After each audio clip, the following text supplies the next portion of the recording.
This is Irene Woods.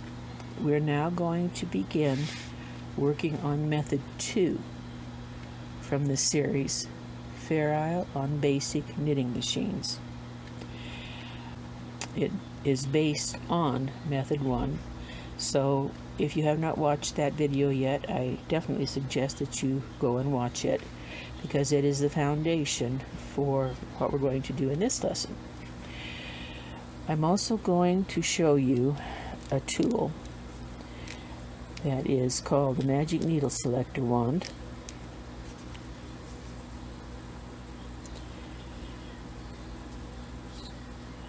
And it does help speed things up when you're knitting in pattern.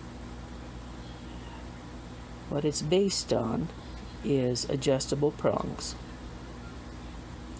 These can be pushed up and down as needed to select the pattern. And we're going to cover how to use it in this video.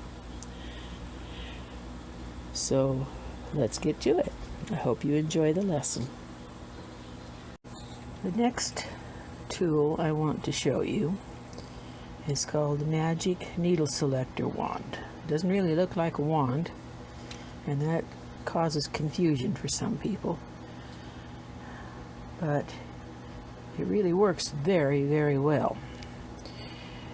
These are little plastic prongs. I almost always consider this prong to be needle 1 to the right side of 0. I'm not going to bother with that today because we're on such a small piece. But if you get in the habit of looking at it that way, it makes things a whole lot easier. In order to adjust it, you just simply push the prongs up and down as needed. Now, since we're working on a 1x3 repeat, I'm going to push down every 4th prong.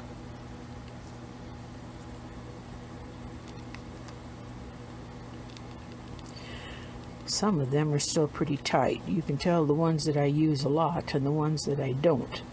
The ones that I use a lot fit a lot looser in their slots and they go up and down easier.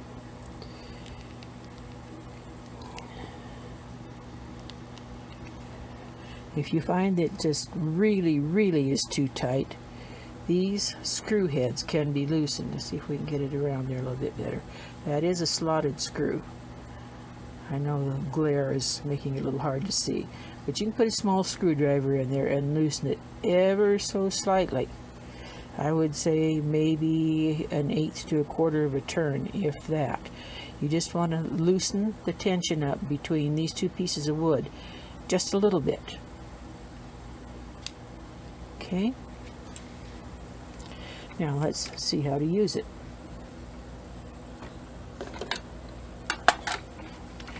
We're going to continue the same pattern that we've been on so that it hopefully will make a little more sense. It does not matter whether you begin selecting from the left side of your work, from the right side of your work, or from the center out. Just be consistent once you start, or you'll get yourself really confused. So I'm going to work from the left side this time. We've been selecting from the right to check that, but I've been selecting stitches from right to left. So this time I'm going to go left to right.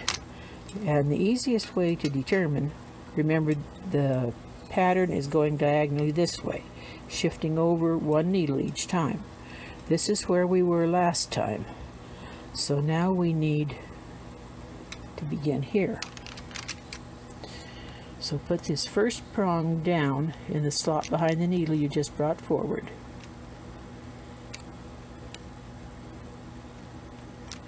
Okay, does that make sense? I hope you can see it.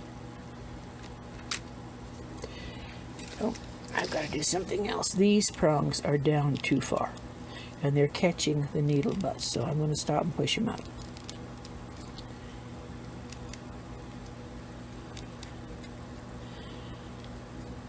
You could maybe fight your way through, but it's just save yourself some grief.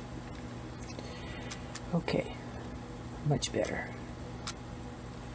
And when you get these out as far as they'll go on this side, just shift your selector over, put this first prong down in the last needle slot. That keeps your pattern going where it should. Okay, change colors in the carriage. We need contrast in there.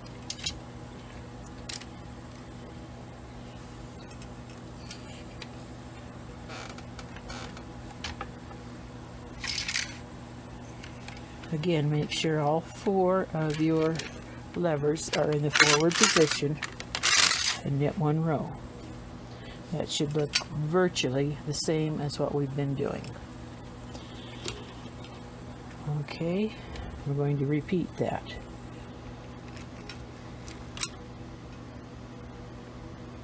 And actually, I had you bring this needle into this slot. With the pattern we're working on now, that really doesn't even matter. Just make sure that you get this prong down into one of the forward slots. Okay.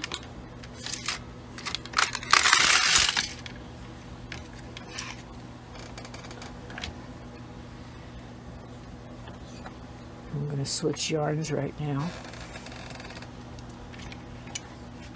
and pull back the slack.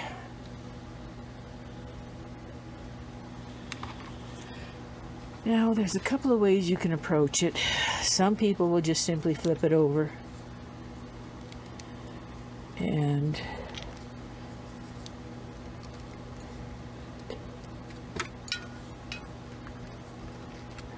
I find this does not work as well for me.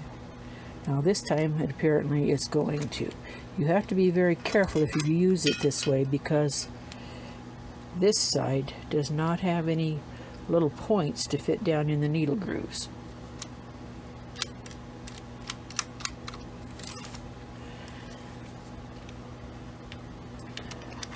So you do need to be very careful when you bring needles forward using that. Knit 1 row. I'm going to show you what I prefer to do. This takes a little longer. That's fine. Here we are. I have learned to look for the screw head with the slot in it. This side has a nut. And if I'm always beginning with the slotted screw head in my left hand, then I know that I've got it set right, or at least that I'm holding it right. What I'm going to do now, however, this is a quick little tip for getting those back up. You can also do it on your table if you're afraid you might damage that needle strip. I want these down this time. I know it takes a little longer, and you may not want to, because it does take a little longer. But after you've ripped out a few rows, because the needle selector slipped when you use it just by flipping it over, sometimes you kind of decide it's better to take another 30 seconds or so and reset your tool. Again, with such a small amount of fabric here, I wouldn't bother. But if I were working on the whole needle bed, yes, I would. Okay, so now we know this was the one we were using last time. This is the contrast color. So we want to get the 3 beside it.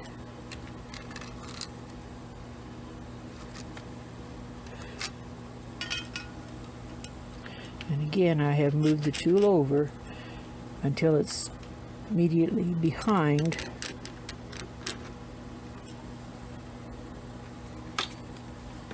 knit 1 row.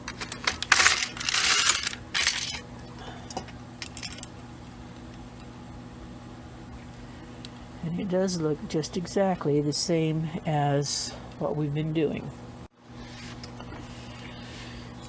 For We're going to begin working with method 2. I have brought forward the needles for the contrast color, and this time we're going to be working diagonally from left to right. So you will see the needles that I have brought out are one to the right of the last ones in the contrast color. Knit just one row.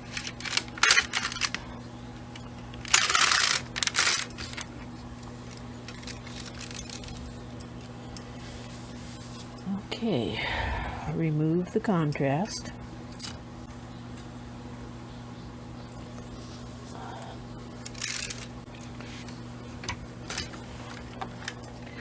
Take the carriage off and put it on the right side of the bed. Bring forward the main color stitches.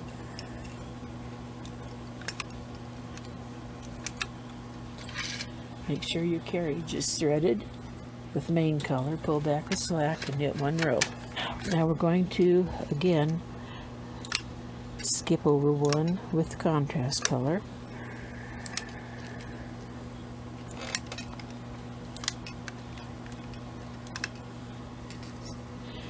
And this time I would also recommend pulling out that end needle.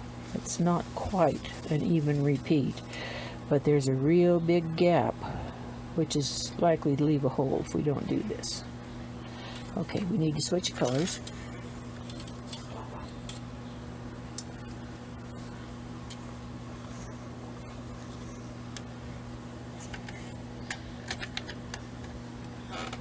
Pull back any slack. And get one row.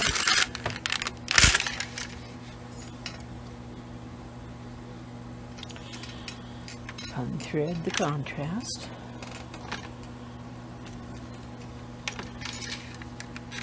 Release the carriage. Move it back to the left. I'm going to put the main color in right now. And then we'll select the needles. Okay.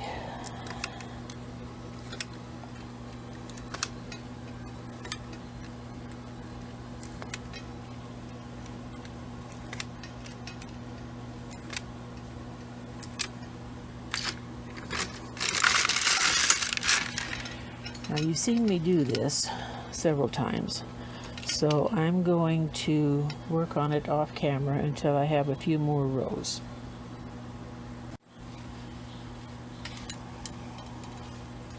Okay, I think we've done enough. I'm going to knit a few rows of stockinette and then we'll just pull it off and take a look at it. Oops. Return the back levers to back position. So now the carriage is set so that back levers are in the back, front levers to the front.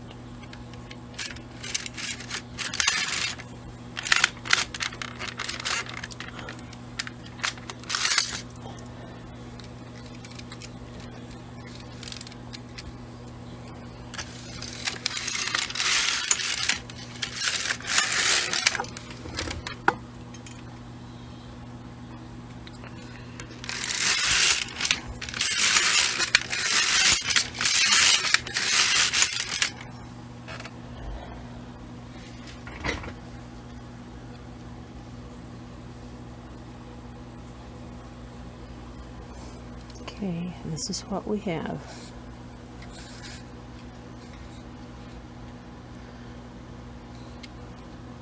This is where we began, and I knitted 2 rows of contrast and then 2 rows of main color in this section.